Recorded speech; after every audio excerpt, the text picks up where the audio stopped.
नमस्कार मंडळी, आज आपण तुमच्या माझ्या आवडीची मिसळ बनवणार आहोत. आज आपण झणझणीत कोल्हापुरी मिसळ बनवणार आहोत. तर मिसळ ही नाश्त्यासाठी दुपारी किंवा संध्याकाळी पण कोण खातं जास्त त्याच्या आवडीनुसार. झणझणीत कोल्हापुरी रस्सा, लाल तिखट अशी छान तरीची ही छान मिसळ बनवणार आहोत. त्याच्यासाठी आपण काय काय साहित्य लागणार हे पाहणार आहोत. मी पहिल्यांदा एक मटकी भिजू घातली होती, त्याला मोड येईपर्यंत. त्यात हळद टाकली, थोडंसं मीठ टाकलं आणि ती 7-8 मिनटं शिजवून घेतली. पातेल्यात मटकी टाकून आपण शिजवून घेतली. नंतर आपण वाटणासाठी 1 वाटी कांदा, लसूण, खोबरं, टमाटर, कोथिंबीर आणि कढीपत्ता घेतला आहे. नंतर आपण काळं तिखट, मीठ, हळद आणि लाल चटणी यासाठी आपण फोडणीसाठी घेतलेली आहेत. आता एका कढईत मी 2 कांदे घेतले होते, ते आपण भाजून घेऊया. त्यानंतर टमाटा आणि खोबरं पण त्याच्यासोबत आपण चांगलं लाल होईपर्यंत भाजून घ्यायचं.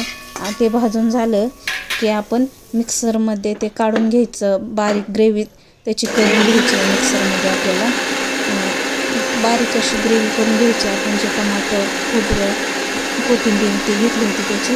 आणि एका कढईत आपण 2 किंवा 3 जरी टाकले चम्मच तेल तरी चालेल, कारण आपल्याला तरीदार भाजी करायची आहे त्याच्यामुळं.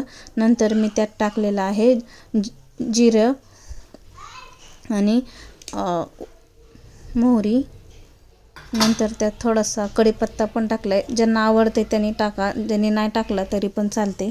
जस्ट त्याच्या आवडीने टाकला तरी चालेल. त्यात कढीपत्ता टाकला आहे. जे आपण ग्रेव्ही घेतली होती मिक्सरमधनं काढून, टमाटर, लसूण, खोबरं आणि कांद्याची ती ग्रेव्ही पूर्ण त्यात सगळी टाकून द्यायची. काहीच शिल्लक नाही ठेवायची. सगळी ग्रेव्ही टाकून छानसं हलवून घ्यायचं. ती पूर्ण ग्रेव्ही चांगली तेल सुटेपर्यंत हलवायचं, जेणेकरून त्या ग्रेव्हीला पूर्ण तेल सुटेपर्यंत जसं ग्रेव्ही तेल सोडायला लागेल नंतर चांगलं हलवून घेऊन 5 मिनटं चांगलं हलवायचं बारीक गॅसवर चांगलं करून. नंतर ती ग्रेव्ही तेल सोडायला लागते. त्यात मग आपण पूर्ण मसाले टाकून घ्यायचे. नंतर